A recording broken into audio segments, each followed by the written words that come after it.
Le choc des savoirs, le ministre ou la ministre de l'Éducation nationale, Anne Genetet, a fait quelques annonces ce matin. En juin 2027, l'obtention du brevet en troisième sera obligatoire pour passer en seconde. Rien d'extraordinaire, le taux de réussite à l'examen était de 89% l'an dernier. Pour ceux qui n'auraient pas le brevet, deux options, soit ils iront vers une voie plus professionnalisante, telle que la première année de CAP, soit ils entreront pendant une année en prépa seconde afin de réussir le lycée en 4 ans.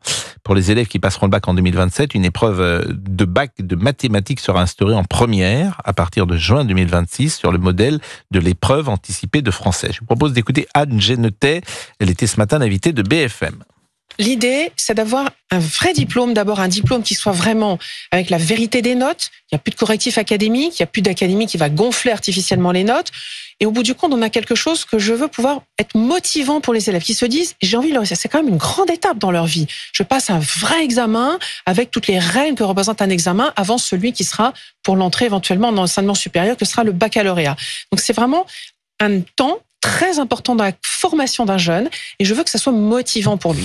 Deuxième passage que je vous propose d'écouter, c'est sur l'épreuve de bac en maths en première, et c'est vrai que ça nous rappelle le bac de français de mon temps, je ne sais plus aujourd'hui comment c'est, mais on passait le bac de français en première, ce qui fait qu'on ne suivait pas de cours de français en terminale, et on passait le bac général, effectivement, en terminale, avec les matières classiques. Écoutons Madame Genetet. Il n'y a pas de fatalité qui est de dire que certains sont bons en maths, d'autres sont pas bons en maths. Ça, c'est un mythe très français. On peut tous être bons en maths. On peut tous être bons en maths, avec un niveau qu'il faut adapter. Et c'est le cas du programme qui est prévu pour 7h30 en classe de première. Moi, ce que je dis, en classe de première, je veux que les maths soient évaluées. On évalue bien le français pour tout le monde. De la même manière, on évaluera les maths pour tout le monde. Nos deux fondamentaux, maths, français, seront évalués de la même manière en classe de première. Ah oui, donc l'idée, c'est de mettre le français et les maths, de mettre les littéraires et les scientifiques sur le même plan, si je comprends bien, et d'avoir ce passage avant la terminale avec deux matières qui doivent former l'élève scientifique et littéraire. Nicolas Sarkozy, lui, on peut rappeler ce qu'il avait dit sur les professeurs, les enseignants ce week-end. Le statut du professeur des écoles, je ne critique personne, je veux d'ennuyer avec personne, je dis des faits.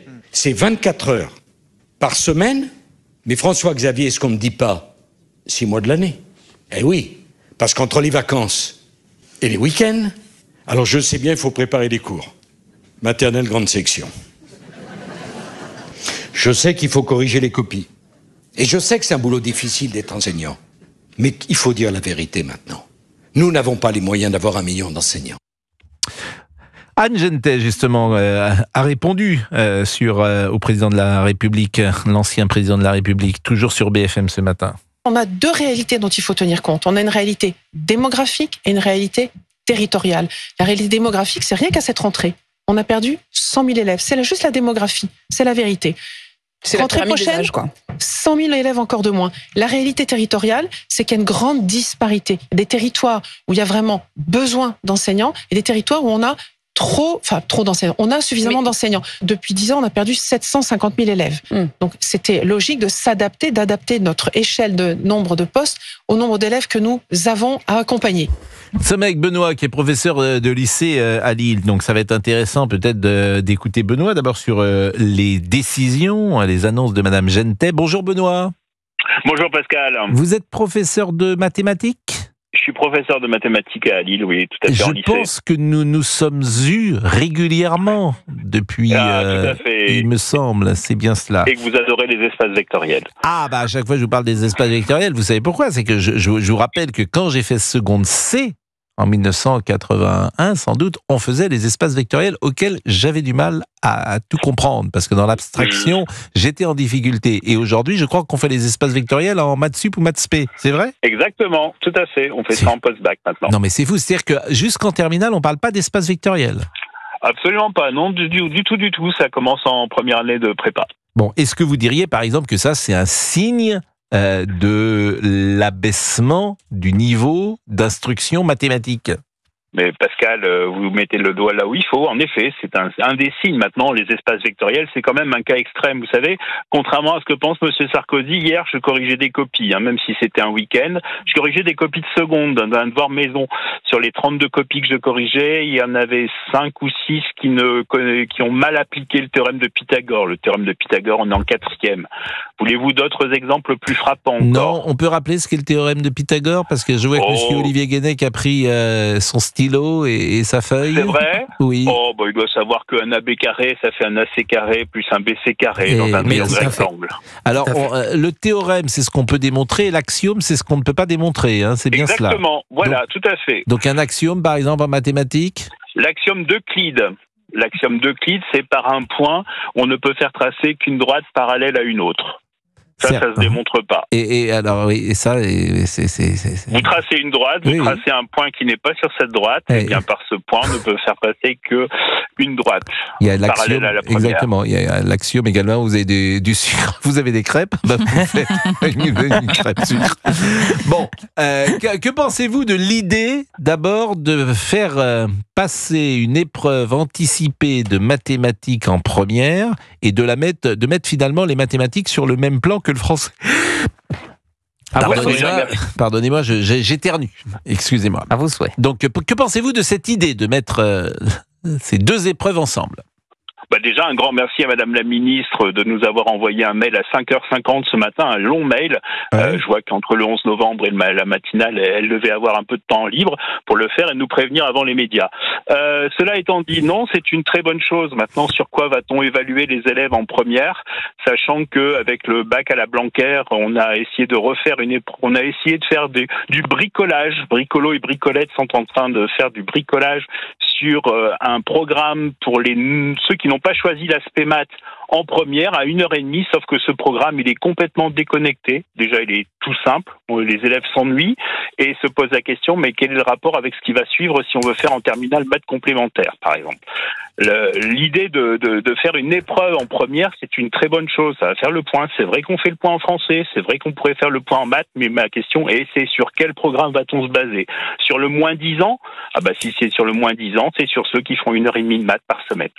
Et là, il n'y a pas grand-chose dans le programme. Ce que vous dites est absolument terrifiant, mais bon, c'est votre témoignage de professeur. Mais en revanche, le mail de 5h45 du matin, c'est vrai ça? Ah oui, tout à fait. Je pourrais vous le pousser, si vous voulez, il n'y a aucun souci. Mais ça m'intéresse. Donc vous recevez, c'est un mail qui est signé de la ministre, de Madame la ministre, à 5h50, l'ensemble des professeurs de France ont reçu, pour ma part en tout cas sur le serveur, j'ai regardé ce matin, c'était 5h50, un mail nous expliquant tout ce qu'elle a décidé de mettre en place, toutes ces annonces de ce matin. J'adorerais avoir ce mail, parce que je vous le pousse avec plaisir. C'est un mail clair ou c'est un mail jargonnant? Ah non, c'est un mail, pour une fois, on n'a pas parlé c'est pas jargonnant pour une fois. Bon, ça c'est bien. Et c'est long, c'est un mail long?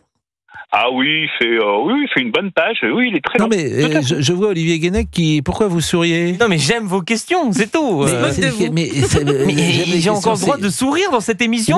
Oui, mais alors, si vous souriez quand je pose des questions, je me dis que c'est pas particulièrement drôle comme question. Est-ce que le mail est long? Ça va, c'est pas non plus une question dramatique. Non, mais je trouve que ça va, on va encore. Non, mais c'est intéressant à savoir. Il me semble que d'abord, je suis surpris, pour tout vous dire, et je trouve ça plutôt bien.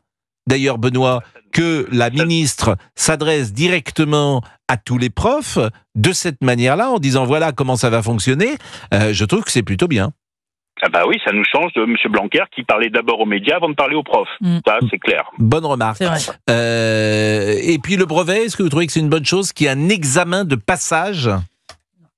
Ça serait aussi une bonne chose pour que ça devienne un vrai examen de passage pour arriver en seconde. Je l'avoue, je retrouve des secondes cette année après 3 ans sans en avoir eu, et je me rends compte que je ne peux plus faire les mêmes cours qu'il y a 3 ans. Mais pourquoi vous dites non, Géraldine? Pourquoi je dis non? Oui. Parce qu'en 3e, déjà, ce qui est le plus important, c'est l'orientation, en fait. Et l'orientation se décide, excusez-moi, quelques mois avant de passer le brevet. Ça veut dire quoi? Ça veut dire qu'au mois de juillet, ils vont avoir le résultat du brevet, les gamins, et après, ils vont devoir décider d'une orientation. Tout se fait avant. Moi, j'étais professeur principal en 3e et j'ai eu ce cas